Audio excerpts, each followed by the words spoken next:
Ojo con la historia.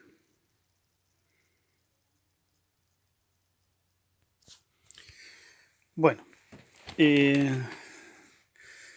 se acaban las vanguardias y ¿qué viene? Vienen muchas cosas, viene un sinnúmero de estilos que vamos a tratar de ordenarlos un poco, casi por tendencia, aunque de repente nos saltemos un poco los momentos históricos o los periodos así tan cronológicos, pero vamos a tratar para poder entenderlo, de ordenarlo un poquitito en su aspecto formal, aunque igual tienen muchas diferencias entre sí los creadores y las creadoras, pero básicamente, ¿qué es lo que sucede? Sucede que estamos en este mundo, ¿no es cierto?, que hablábamos que permite el origen de las vanguardias, esta inseguridad constante, este drama eterno de la Primera y la Segunda Guerra Mundial. Y bueno, y lo último que vimos fueron como los últimos, eh, como los últimos antecedentes que van quedando antes que todo lo elimine la guerra. La Bauhaus finalmente cierra sus puertas, o porque Hitler ordena cerrarlas, considerando que lo que se hacía en la Bauhaus era un arte vulgar. Entonces, de ahí comienza a trasladarse. Si bien todo este auge, todo este movimiento, todo esta, este brotar de sensaciones que nos involucra para cambiar un poco la forma de ver las cosas, para proponer nuevos momentos, o sea, estos rompimientos que vienen a partir del momento en que se crea la fotografía, porque nos dicen que la pintura se va a acabar. Entonces, comienza con el impresionismo, ¿no es cierto? Que empezamos a ver el origen de las vanguardias en el impresionismo, donde tiene que, por una cuestión conceptual, reinventarse, reformularse un poco el concepto sobre todo de la pintura. Después el arte completo se ve involucrado en esta temática de entreguerras, como hemos hablado varias veces. Y hay una forma casi natural, casi visceral también de querer recomponer el mundo en el que se vive. Y ahí es donde vienen todas estas propuestas que hemos ido analizando y un poco revisando para estimular la investigación por parte de ustedes, digamos. Pero llegamos a un momento en que todo esto sucede, o sea, todo esto se está sucediendo en Europa, donde viene la Primera, viene la Segunda Guerra Mundial. Si bien es cierto en París, a pesar de que se dan en distintos lugares de Europa, distintos movimientos en España, en Italia, en Inglaterra, en fin, en los Países Bajos, holandeses, Dinamarca, qué sé yo, que llegan personajes a, a Alemania a armar este gran movimiento que fue lo último que vimos de la Bauhaus. Si bien es cierto, todo esto está funcionando en torno a Europa y un poco París es como el centro de donde todo se va moviendo y con todos sus satélites alrededor de Europa. Eh, con todo este tema de la guerra, donde mueren muchos creadores, donde muere mucha gente, como veíamos también en muchas mujeres que fueron parte importantísima de la Bauhaus, mueren en los campos de concentración también. Entonces viene como todo un rompimiento, como que todo se nos desarma, literalmente. Y las ciudades europeas se convierten en ruinas, se convierten en espacios bombardeados, devastados, donde hay que empezar de alguna forma a reconstruir. Entonces, los ánimos no están muy fuertes para poder recomponer creativamente también la vida.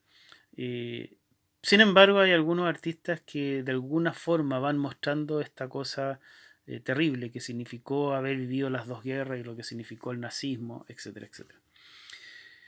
Pero el centro, por una cosa histórica, el centro de todo este movimiento artístico se traslada desde Europa y busca naturalmente un espacio más quieto, más tranquilo, más acogedor que le permita desarrollarse. Y muchos movimientos, incluido por ejemplo el surrealismo, los grandes surrealistas se trasladan también a Estados Unidos y específicamente a Nueva York. Y al igual que París, Nueva York pasa a ser el nuevo centro cultural, ¿ya? Y al igual también de lo que pasaba con París, que no era solamente que fueran las cosas que sucedieran en Francia y en París, sino que había como todo un movimiento cultural alrededor de Francia y de París, pero todo giraba en torno a ese centro cultural, a ese centro vivo de inquietudes, etcétera. Entonces, sucede lo mismo con Nueva York. No es que Nueva York sea el centro exclusivo, pero sí todo gira en torno a Nueva York, porque ahí se empiezan a localizar, vienen muchos migrantes europeos, artistas, entre ellos grandes surrealistas, Breton, el mismo Mata se traslada a Estados Unidos, pasan un periodo en el cual para recomponerse, para arrancar un poco de toda la devastación que significa la guerra en Europa. Después viene todo el movimiento también de la Guerra Civil Española, que de alguna u otra forma también empuja a grandes creadores hacia América y hacia Estados Unidos. Entonces, en Estados Unidos se crea este nuevo centro cultural que da un origen a nuevos movimientos, a nuevas respuestas a esta cosa sin sentido que se trata de recomponer, que quedó después de la guerra. Porque además hay una cosa lógica, o sea, en Estados Unidos no vivió en su propio espacio la guerra. Participó de la guerra, a lo mejor muchas personas murieron en la guerra, en la Segunda Guerra Mundial, pero el espacio físico se desarrolló en Europa, no en Estados Unidos. Entonces en Estados Unidos no está tratar de recomponer la ciudad y de las ruinas, como sucede en Europa. Entonces es mucho más fácil, se va dando un ambiente mucho más propicio para que sigan y tomen fuerza los movimientos culturales, además que el movimiento cultural empieza a tomar una fuerza importantemente económica también. Se comienza a consumir bastante arte, las nuevas clases medias nacientes en Estados Unidos, con el auge económico que adquiere también Estados Unidos, empiezan a consumir mucho arte, empieza a ponerse de moda esta sensación de consumir arte, lo que beneficia de alguna manera a los artistas, que les permite seguir creando y mantenerse dentro de lo que hacen, digamos. Eh, Paradojalmente, si bien la guerra genera todo lo que generó en Europa, también le significó a la empresa privada de alguna manera ganancias millonarias, ¿no es cierto?, a través del armamentismo, etcétera, etcétera, lo que permitió un gran desarrollo y un gran auge en Estados Unidos de todo el consumo. Entonces se va generando una gran sociedad de consumo que de alguna u otra manera se va reflejando también en los distintos movimientos que se van generando en este espacio, en este contexto. O sea, así como hablamos de que las vanguardias de alguna forma reflejan lo que sucede con las guerras, ¿no es cierto?, en Europa. Estas nuevas tendencias que aparecen, que algunos las denominan incluso las segundas vanguardias. Pero para no enredarnos, vamos a denominar estas nuevas tendencias propias con este centro cultural en Estados Unidos y específicamente en Nueva York. Estas nuevas tendencias también de alguna manera van reflejando y van mostrando el contexto, ya sea, algunos dicen como mostrando las virtudes de este nuevo modelo estadounidense, o también un poco muestran el sarcasmo y esta cosa de la sociedad de consumo. Los mismos artistas se transforman ellos mismos casi en productos de consumo. Entonces hay un nuevo clic que se hace en la mente, hay una nueva visión, hay una nueva forma de enfrentar las cosas. Y eso es lo que vamos a ir viendo, tratar de empezar a ordenar un poco el cuento, ordenar un poco el naipe para que lo podamos entender. Y hay dos formas, o sea, básicamente lo podemos dividir, después vamos a ver otras subdivisiones también, pero básicamente lo podemos dividir de alguna manera en una forma de expresión más, más figurativa y por otro lado menos figurativa, ¿no es cierto? Más informal, más propositiva, más abstracta si se quiere, ¿ya? Entonces vamos a tener dos fuentes, dos canales. Por un lado, un vuelco hacia lo muy figurativo, llegando inclusive al hiperrealismo, por ejemplo, en algún caso, y por otro lado un vuelco también hacia lo netamente abstracto e informal. informar en el sentido de no forma. ¿Ah? Y eso se ve reflejado en destacados artistas que van a ir sacando de a poco también todo, como les decía recién, ya sea esta especie de culto a la nueva sociedad norteamericana o esta crítica también, esta crítica un poco sarcástica a esta nueva sociedad que se va creando, que evidentemente y es una sociedad netamente de consumo. El consumo empieza a ser brutal. Digamos. Entonces, eso es lo que se va reflejando un poco en esta nueva visión también. Y otros sucesos históricos que van pasando, como la guerra de Vietnam, etcétera, etcétera, que eso también lo vamos viendo. Pero para no enredarnos tanto y para empezar un poco, lo importante es esto, que ahora el foco se traslada de Europa, ¿no es cierto?, a Nueva York, en Estados Unidos, y se van creando estas dos tendencias amparadas un poco por esta sociedad de consumo, por esta sociedad de auge económico. Nos va a mostrar dos visiones, una más abstracta y otra bastante figurativa. Eso es lo que tenemos que tener en la mente para poder ordenar un poco el cuento. Eso. Bueno, y uno de los representantes de la línea abstracta, ¿no es cierto?, en Estados Unidos, como hablábamos, dentro de lo que podría ser como una especie de expresionismo abstracto, está Jackson Pollock. Jackson Pollock con una técnica bastante propia, bastante personal del action painting, que es una acción de pintar, es colocar la tela en el suelo derechamente, ¿no es cierto? E ir con la brocha tirando distintos hilos de pintura sobre la tela, donde se van produciendo texturas, juegos de color, etcétera, etcétera. Esa es la propuesta. Y la propuesta de Pollock es netamente instantánea. Él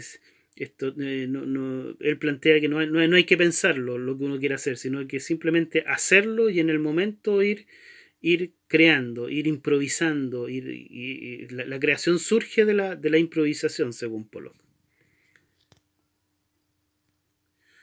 Otro representante de esta abstracción estadounidense es William de Kooning, bastante conocido también, que es muy similar un poco a lo que hace Pollock, pero él lo hace ya más con el gesto, deja que el gesto, así como Pollock deja que al chorrear este dripping que es muy propio de él, que gotee, ¿no es cierto?, sobre la tela, en el caso de Kooning es el gesto del brochazo, con brochas con pinceles gruesos, va trabajando sobre la tela con distintos trazos, sin ninguna idea de configurar una imagen, sino que prácticamente todo es un juego de abstracción, de manchas, de rayados, de planos, de colores, de gesto, es puro gesto. Si se fijan, tanto lo de Pollock como en este caso lo de Kooning son gestos que encierran un poco mucho esta cosa como fuerte, alegre, como buscando esto que yo les comentaba de esta sociedad que nos llena de elementos, de cosas que podemos consumir, tenemos a la mano, tenemos como que se está disfrutando un poco de eso. ¿Eh? Siempre va a estar presente la cosa frenética, los excesos de repente también, el consumo, a todo nivel, con el consumo material, el consumo de sustancias, el consumo de alimentos, etcétera.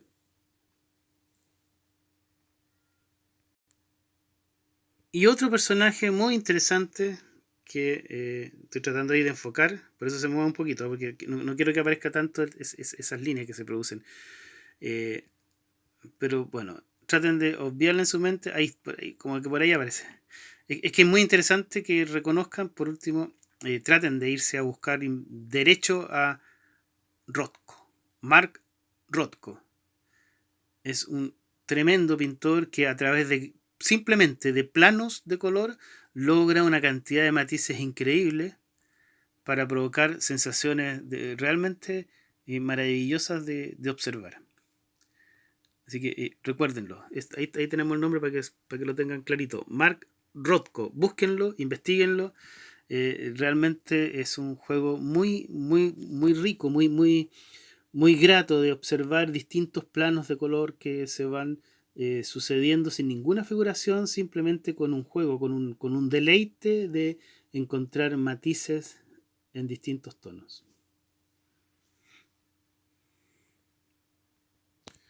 Bueno, y así como yo les decía que aparecía la parte abstracta con lo que veíamos antes de Pollock, de Kooning y de Rothko,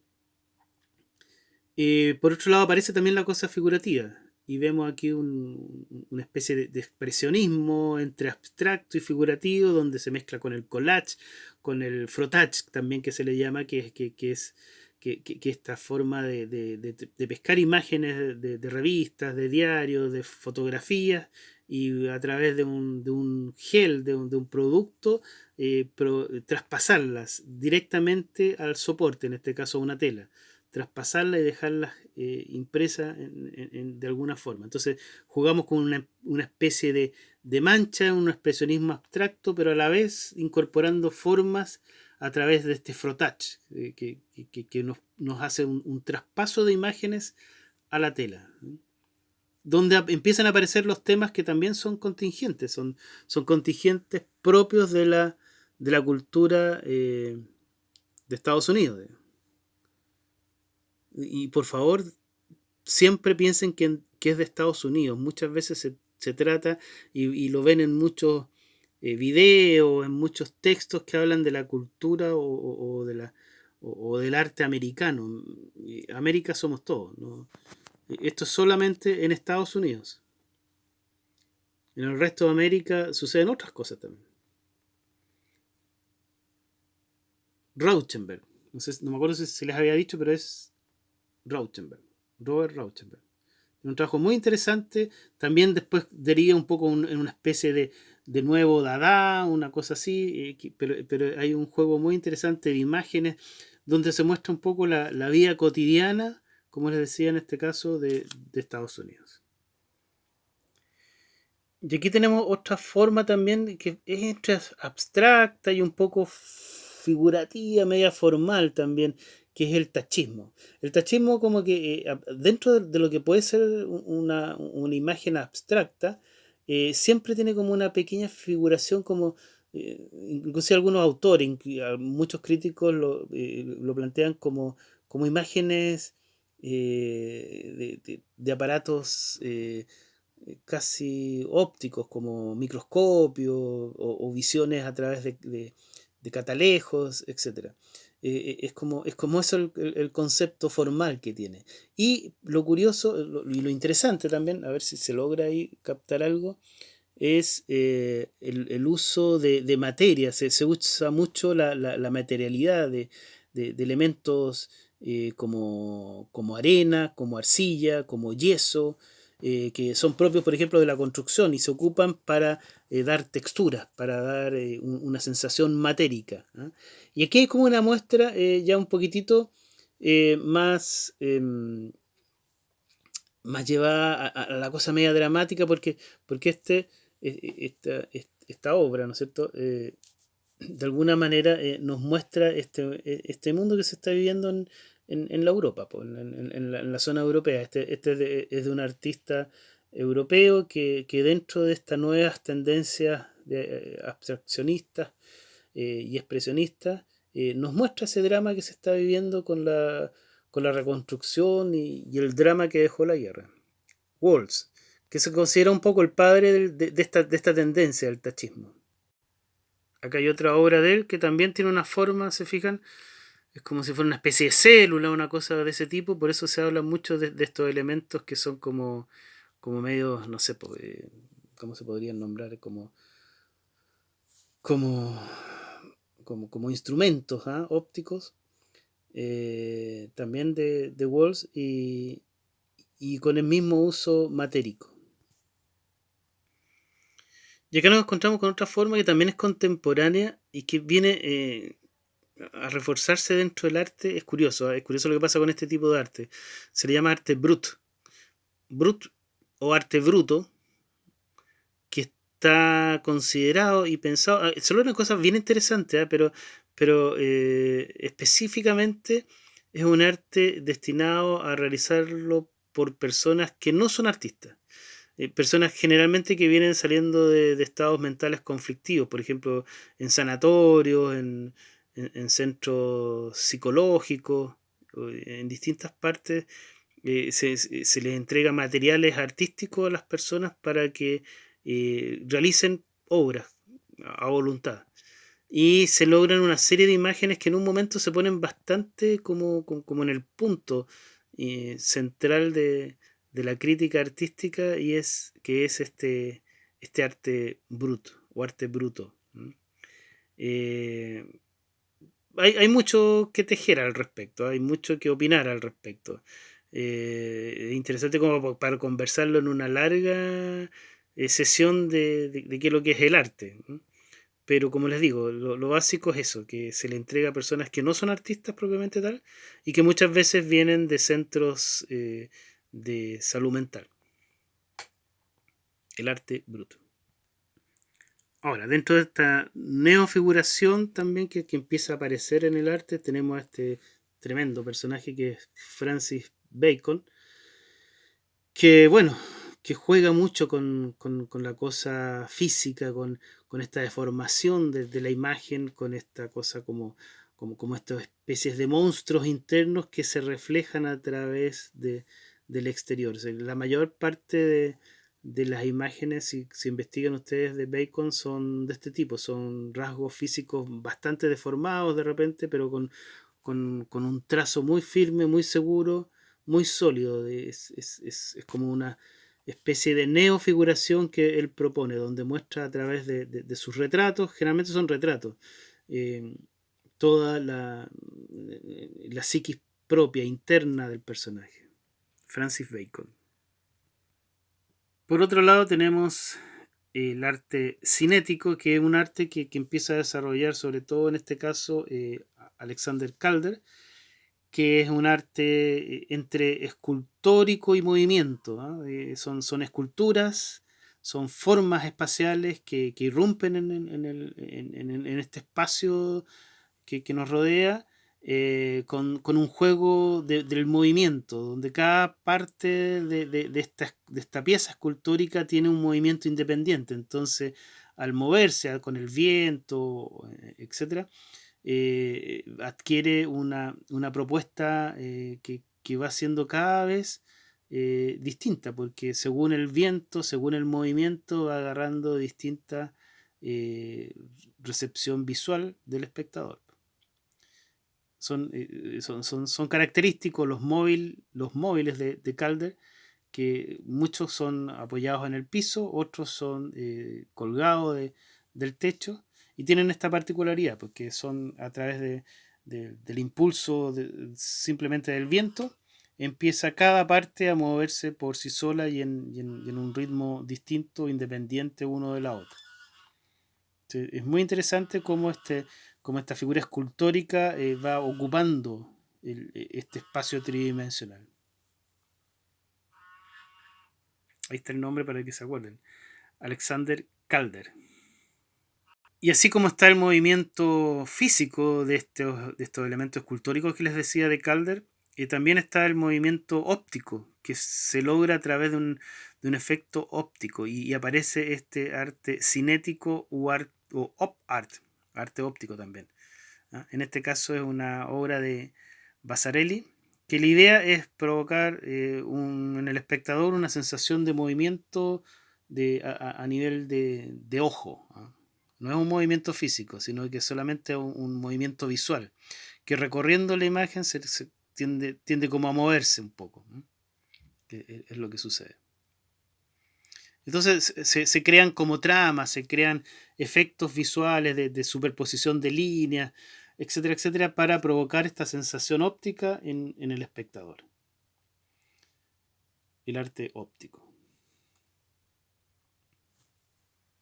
Y aquí tenemos una representante muy propia, muy nuestra, muy chilena también. Hace poquito murió la gran Matilde Pérez, que es una gran representante, una gran artista nacional, que trabajó mucho este arte óptico durante prácticamente toda su trayectoria.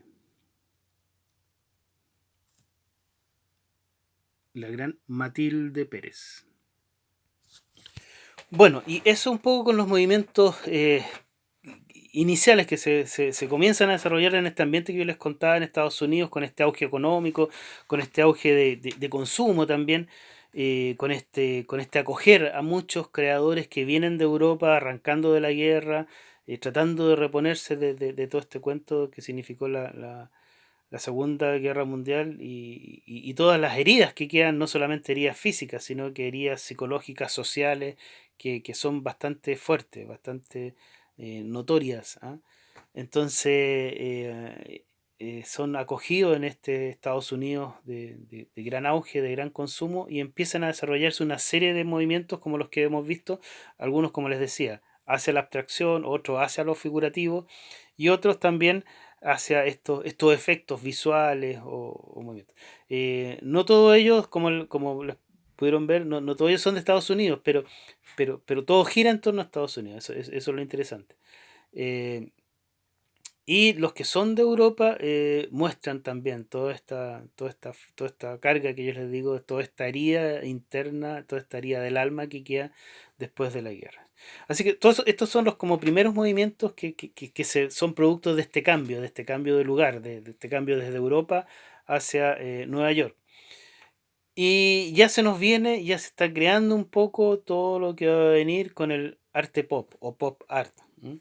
Eso lo vamos a dejar para una segunda oportunidad porque si lo metemos ahora se nos va a armar un charquicán de cosas. Entonces la idea es que vayan por lo menos codificando y ordenando dentro de distintos casilleros un poco lo que hemos visto. Así que para que lo reflexionen, lo investiguen si es que les llama la atención y eso, porque esa es la primera etapa saliendo de estas vanguardias para irnos a este arte nuevo que se comienza a dar en Estados Unidos, ¿no es cierto? Y que va a dar origen después también a lo que es, y lo que vamos a ver más adelante es el que es el arte pop o arte popular y otras tendencias que después se vienen desarrollando. Ya después nuevamente se vuelve a Europa, entonces también en Europa empiezan a darse otros tipos de expresiones y se mantiene también la fuerza de Estados Unidos, entonces ya se abre un poco el abanico, muchas cosas surgen de América, de Estados Unidos, de Europa, de Oriente también, hay japoneses y japonesas muy interesantes que empiezan a trabajar y a proponer nuevas visiones del arte. Digamos. Entonces, eso, pero para darnos el comienzo de lo que significa la posguerra, la posvanguardia, ¿eh? Con esto yo creo que nos es suficiente. Y les voy a dar, vamos a terminar con dos imágenes para que compartirla, para que tengan un poco el concepto de esto que sucede en Europa y cómo se traslada a Estados Unidos. Bueno, esto es Europa después de la Segunda Guerra.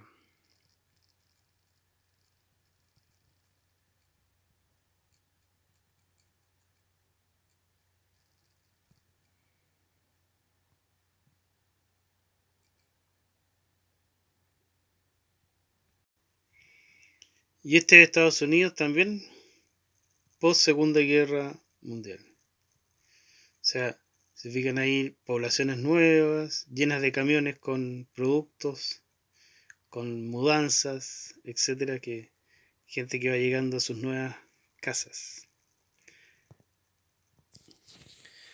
Esa es son las dos visiones contrapuestas que se las quise mostrar en imagen porque de repente una imagen es más fuerte que mucha explicación, digamos. Entonces, por un lado, la Europa devastada, bombardeada, dispuesta a ser reconstruida, y la gente desolada buscando nada, porque todo lo perdieron. Y por otro lado, la imagen del pueblo norteamericano, ¿no es cierto?, de Estados Unidos, donde nuevas poblaciones abiertas con muchas personas que vienen a ocupar estas nuevas casas, que comienzan este nuevo sueño americano. Entonces eso es para que tengan un poco la visión, las dos visiones, esta norteamericana que les digo, que es este auge, el consumo, etcétera, etcétera, y la europea que está todavía muy herida por lo que fue la guerra. Y así vamos a comprender un poco estos distintos movimientos que se van dando. Pero como les digo, por ahora lo dejamos hasta ahí. Y el próximo encuentro que tengamos va a ser específicamente del arte pop y de qué es lo que significa, porque también ahí hay todo un cuento interesante que tiene que ver con esta cultura también popular que se va dando en Estados Unidos, que tiene que ver con lo que hablábamos también recién, de la capacidad de consumo también de esta sociedad. Así que eso, nos vemos, hasta la próxima.